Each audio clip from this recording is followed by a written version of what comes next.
Hey, what's up guys, it's Ronaldo here. So this video is going to focus on how the South African government is doubling down on Mcebisi Jonas as the special envoy to the United States, despite a video coming out in which he called Donald Trump racist, homophobic, homophobe, narcissistic right-winger. Now, don't you think that at this point, the South African government would do damage control and go, okay, you said these things less than 5 years ago. Clearly, this is not the best person that we can send. Not necessarily because he doesn't have the ability or the talent, but because there is this massive elephant in the room of you proclaiming that the person that you're going to negotiate with is a racist, homophobic, narcissistic right-winger. Why can't we just, get somebody that hasn't said anything negative about the Trump administration? I mean, shouldn't we put our best foot forward? And by doing that, meaning that we send somebody that hasn't said some outrageous shit about Donald Trump or the Trump administration.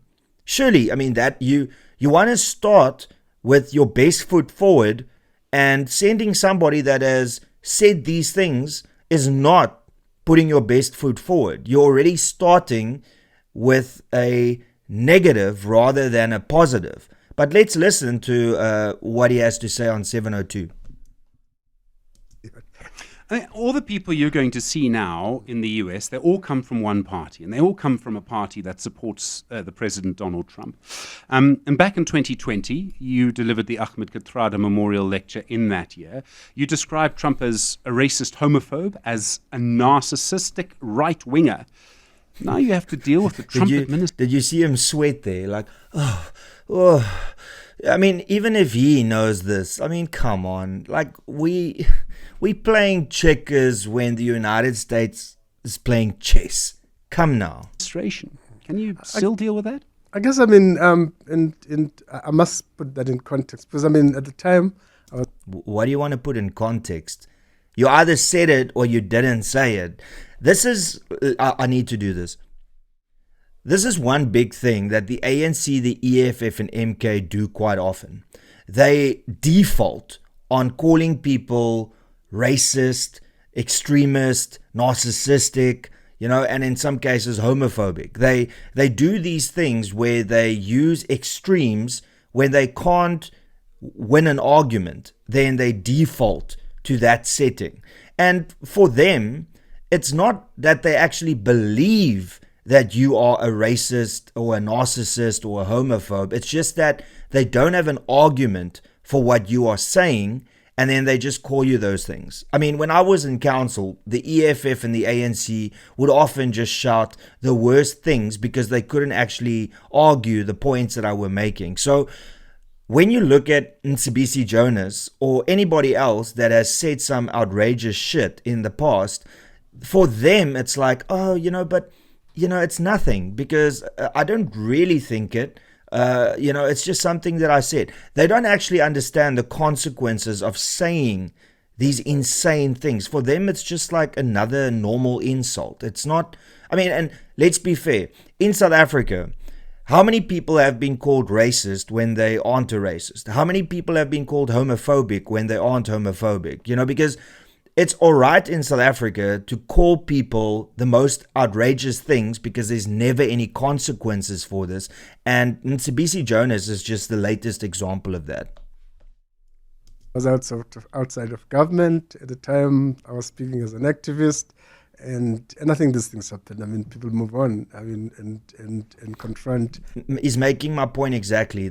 So what is the difference between you saying it, being in government, or being outside of government and being an activist? At the end of the day, it's either your belief or it's not. The title that you hold when you make that statement is irrelevant. What is relevant is whether you believe what you said or not. And clearly, as you can see from his demeanor here, he didn't actually mean it, because if he did, then why is he taking up the job? Who would want to take up this job when you know in your heart of hearts, if you believe it, that you're going to go and debate with a racist, homophobic, narcissistic right-winger.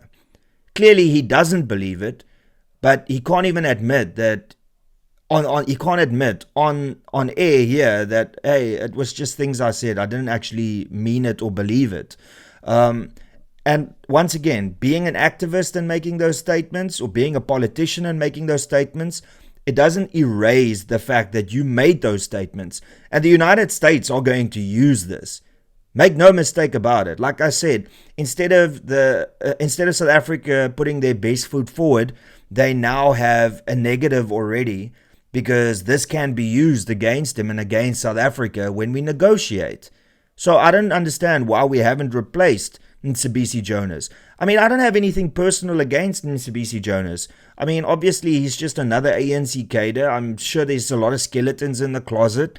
But the fact that we don't want to send somebody that can give us the best chance of success, we would rather stick to our guns and send somebody that said some outlandish shit about Donald Trump. The challenges of the time. I mean, I'm sure if you Google any politician has said something nasty about one other politician or the other. Yeah, listen, I mean, that's usually reserved for politicians in your own country. When there's election campaigns, then political parties and politicians speak ill of one another within the country, not necessarily about politicians in other countries. I mean, you are really trying your luck here, because even in the United States, the Republicans, when they decided who their candidate was going to be, I don't believe anybody called Donald Trump a racist or a homophobe or a right winger. I speak under correction, but I don't believe that they made those claims. There were obviously the voters that were calling Donald Trump a Nazi and all of these things, but not the people that stood against him. So trying to say that, it's just politicians talking political stuff, that's bullshit. I mean, in South Africa, it's normal as a defense mechanism to call people a racist, homophobic, and a right-winger. It's not that normal overseas, to be honest with you. But the reality of the matter is that the challenge that we all face and the task at hand, it is to work on the relations between the two countries. And I think, firstly, I'm committed to doing that. But secondly, I think I've got the backing of government initially, but also of South Africans. So the government is backing him, and even though he feels so strongly about Donald Trump, and any principled person would say, nah, I'm a bit biased here. I'm not going to do what is best for South Africa because of the statements I've made previously. Doing the honorable thing and saying, guys, actually I was caught out here. I did say these things and I'm sorry. Send somebody else. I'm not going to be an asset for South Africa in this case. Instead of doing the honorable thing, Mcebisi Jonas is saying, hey, I've got the backing of government, and even though I said those things and it's going to definitely affect how we mend this relationship, he's sticking to his guns, which is something a typical ANC cadre would do. It's a tricky one. I mean, there are plenty of American politicians who now work with Trump who've said pretty bad things about him, and they've all had to sort of beg forgiveness or had to pledge allegiance or something. I'm no expert on American politics, it seems to me. No, you're definitely not. You're not even an expert on South African politics, Stephen Grootes. But with that being said, you're once again comparing bananas to apples. You're not comparing apples to apples. American politicians fighting against one another to become the president of the United States versus other politicians in other countries calling a president or the politician in the United States things is vastly different. It's completely different. You're not comparing apples with apples here. To me that they've done that. I mean, it seems to me he's looking for reasons to pick a fight with South Africa. I wouldn't. I guess, let's accept that, our relations, the nature of South African relations and the souring predates the Trump administration. Because I think we must not make the mistake that most of the problems we have started suddenly with the Trump administrations. Most of the issues, whether are issues of trade, whether they are kind of economic relations issues, or whether to overlay that geopolitical issues. All of these issues predate the current administration in the US. So Yeah, and that is something that the media won't talk about. You know, the fact that the Biden administration was already looking into South Africa. Remember, according to mainstream media, AfriForum and Solidariteit is to blame for everything that's happening. But yeah, you've got Nsibisi Jonas saying this predates the Trump administration. So yeah, I mean, they caught out in a lie, but will you see mainstream media apologize? Of course not. in a sense, therefore,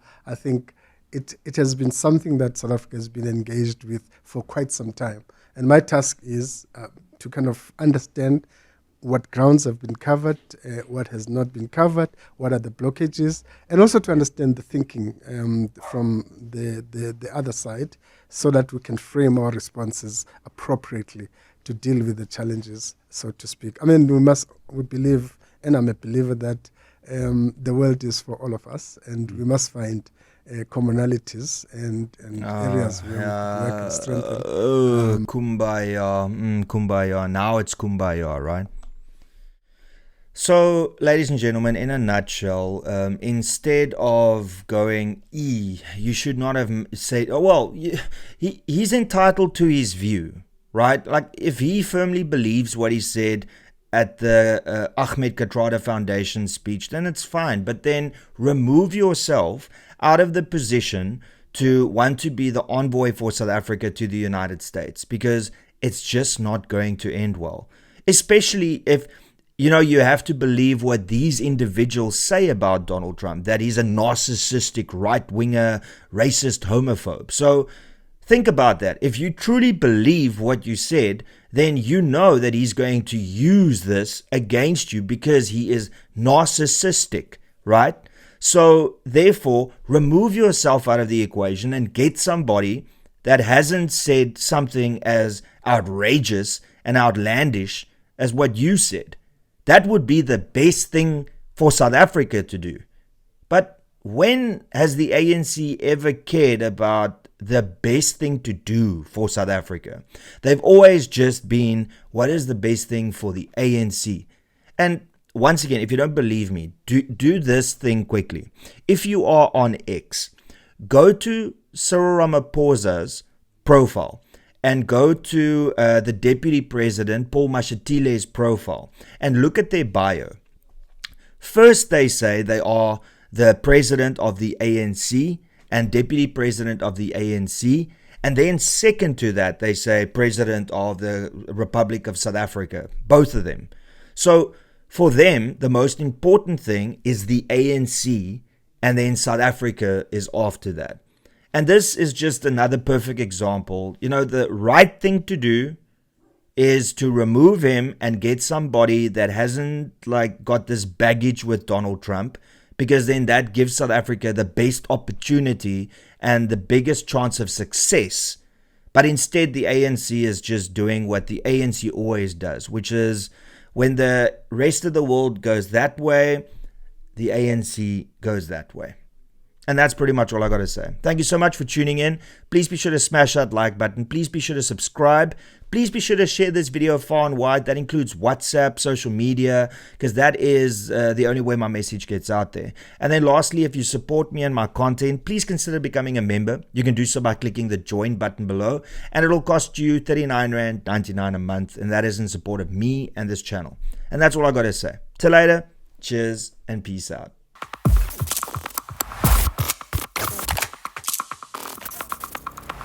You don't even know me, but every time you see me, you say, I went my massacre. You don't even know me, but every time you see me, you say, I went my massacre. My massacre. You don't even know me, but every time you see me, you say, I went my massacre. My massacre.